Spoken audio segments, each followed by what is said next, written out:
Ошол мусулманга керек болгон адеп мына эшик турат. Эшик баарыбыздын үйүбүздө бар.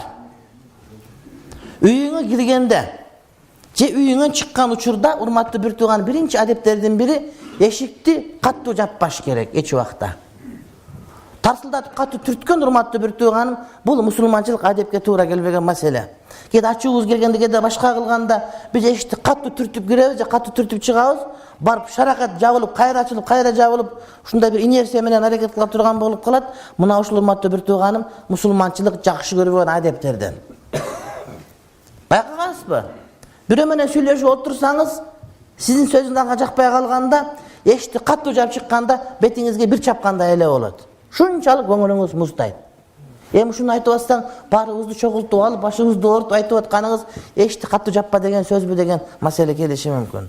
Албетте урматтуу бир тууган, бул бизден мурдагылардын башына келген. Ошон үчүн пайгамбар алейхиссалам айткан: "Иннар рифка ла якуну фи шейин илля занаху ва ла юнзау мин шейин илля шанаху", раваху Муслим. Имам Муслим риваят кылган хадисте пайгамбар алейхиссалам айтат: албетте жумшактык. Эшик жапканда, эшик ачканда, бут кийим кийгенде, мамиле кылганда жумшактык дейт. Кайсыл нерседе болсо, ошол нерсенин көркүнө чыгарат. Эгер сүйлөгөндө жумшак болсоң, сүйлөгөнүн көркүнө чыгат. Эшик жапканда жумшак болсоң, эшик жапкан адебин көркүнө чыгат дейт. Вала юнза мин шейин. Эгер ошол жумшактык, кичипейилдүүлүк кайсыл бир нерседен суурулуп алып коюлса, ал ошонун көркүн кетирет дейт, урматтуу бир тууганым. Ошон үчүн адамдар болгон мамиледе, башкада, адеп үйрөткөндө, тарбия бергенде, кээде адамдарга мындай уруша турган болгондо дагы ошол адеп менен урушуш керек экен да. Бишкекте Жыргалкары деген досубуз бар, жин окуйт. Анан жинди окуп атканда жинди чыгыңыз, чыгыңыз деп айтат экен. Анан жөн эле куула бербейсиң десе, ушу хадис айтып берип атпайбы? Чык деп айтса деле чык дейт, бирок жин өзү. Адамды оорутат. Жок, таксырым чыгыңыз. Биякта жүрбөңүз, чыгыңыз деп жинди сиз деп урушуп ошентип айтып атат да. Көрдүңүзбү? Урушуп аткан учурда. Демек, ошол нерсе ушунда урматтуу бир туугандарым, биздин бардыгыбызга керек нерсе экен. Үйгө киргенде же үйдөн чыкканда урматтуу бир тууганым, ошол жердеги эркекпи, аялбы, ким бар болгон болсо болсун, ошолордун бардыгына салам бериш керек. Бирок мусулманча салам менен. Бизде кээде саламатсыңбы дейт, арыбаңыз дейт, башка дейт.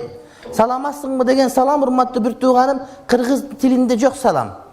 Бул орусчаны здравствуйте дегенде кыргызчага которгондо саламатсызбы деген суроо келип чыккан. Кыргызда арыбаңыз, бар болуңуз деген нерсе бар. Булар деген тилектер. Бул дагы салам эмес. Ошон үчүн ассаламу алейкум, бар болуңуз, арыбаңыз деп айтсак, бул жакшы болот. Анткени бар болуңуз дегени ушундай бар абалда болуңуз, ден соолугуңуз бар болсун, акылыңыз бар болсун, иманыңыз бар болсун деген жакшы тилек. Арыбаңыз деген ушул жолдон чарчабаңыз, ушундай адам деп жолдо жүрүңүз деген сөз. А бирок салам кандай болуш керек? Ассаламу алейкум ва рахматуллахи баракатуху айтыш керек. Биз көбүнчө көчөдө салам айтабыз, бирок өзүбүздүн үйгө киргенде салам айтпай эле, кандай кылсаң, эмне турасыңар? Турбадыңарбы? Уйга жем бербедиңби деген сөздөр менен киребиз, урматтуу бир тууганым. Жок, андай эмес, эртең менен кечинде эмнеге үйгө киргенде, дайыма киргенде салам айтыш керек. Анткени имам Тирмизи риваят кылган хадисте Hazreti Anas ibn Malik aytat. Мен айтты пайгамбарыбыз дейт: "Я бунай, иза дахалта аля ахлика фасаллим, якуну баракатан алейка ва аля ахлика." Ey Anas уулум дейт. Сен үйгө киргениңде дейт, сен өзүңүн үй бүлөңө салам айт. Биз салам айтабыз кимге? Көчөдөгүлөрдүн бардыгына. Салам алейкум, анда жеңим жак, була жака жакшыбы деп. Бирок эң жакын адамдарга өмүрү салам айтпайт экенбиз да. Сен дейт үйгө киргениңде, үйдөгүлөрүңө салам айтып киргениң, ошол саңа дагы, сен үй бүлөңө дагы береке болот дейт. Картошка алып келесиң, эт алып келесиң, таа ойлатасың, үйдө береке жок. Аялыңдын иште атат, анда деле береке жок. Эрди катын урушуп аткан таптакыр береке жок. Алып келген көмүрүң түгөнүп кала берет. Үйүңдүн жылуулугу жок болот. Тамагың эмне үчүн ушундай десе, анткени сенин үйүңдө салам жок дейт. Сен салам айтып кирбеген үчүн, урматтуу бир тууганым, үйүңдө береке качып кетип кал деген сөз келип чыгат.